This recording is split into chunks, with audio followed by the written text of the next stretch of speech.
Today's deck profile, looking back to the past, is going to be Beelzemon. While you may be wondering why I'm covering this deck, there is largely one card in EX6 that buffs this deck in a significant way. And it's, yep, you guessed it, EX6 Beelzemon. Largely, you're going to be looking at slight shifts in the build to account for this Digimon, because it does add the one thing you've been missing, and that's Rush. As always, if you enjoy me exploring these old archetypes, definitely consider liking this video, subscribing to the channel, and hitting that notification bell for more of my future content. The eggs, of course, are going to be where I'll start with this deck. Some players may opt to go all in with Pagumons, either from BT2 for the mandatory trash 1 when attacking, or the starter deck variant that trashes 2 on deletion. But for this build, I'm going to go with the Yammon because I want to trash as much as possible, and while my level 3s can't trigger this effect, everything else can. The entire bottom end is all impmons, 11 to be exact. You have 4 with the inheritable to trash 2 when attacking, 2 from BT2 for trashing 3 when it's deleted, 1 EX2 because you need this for the potential extra trash, and of course the impmon from the starter deck that can clear floodgates when you trash a card from the top of the deck. Substitution-wise, the usual culprit would be BT6 for returning a Demon Lord from your trash to the hand, like Beelzemon X. But largely I utilize Rival's Barrage for this.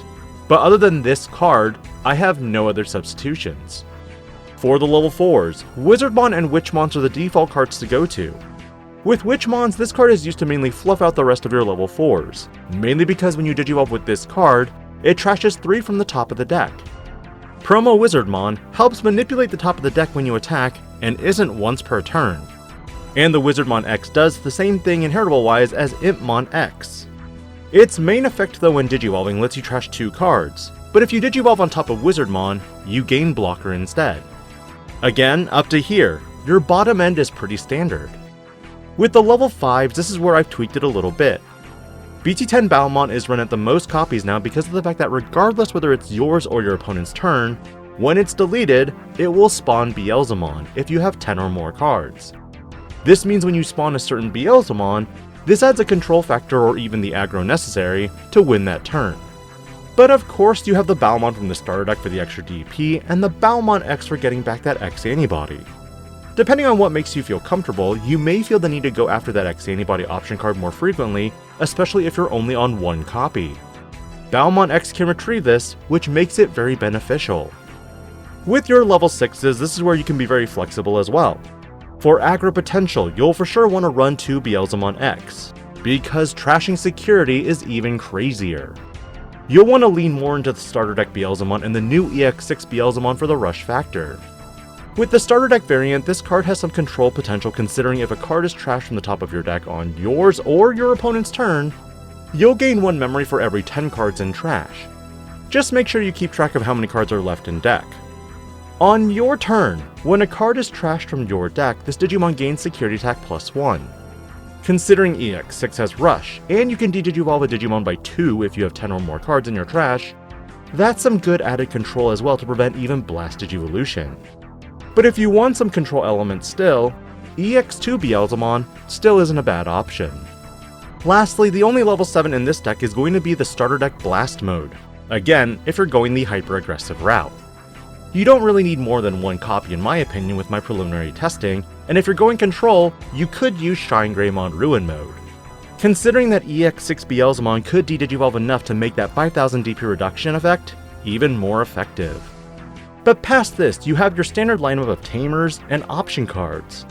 3 Rivals Barrage to return a purple Digimon or Tamer back from the trash to your hand for its delay effect, or just deleting a Digimon with the highest level. 4 Death Slingers for more removal or memory when it's trashed off the top.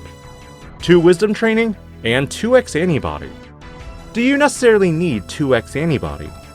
Arguably, you could just leave this at 1 and move up another Tamer or even Rivals Barrage.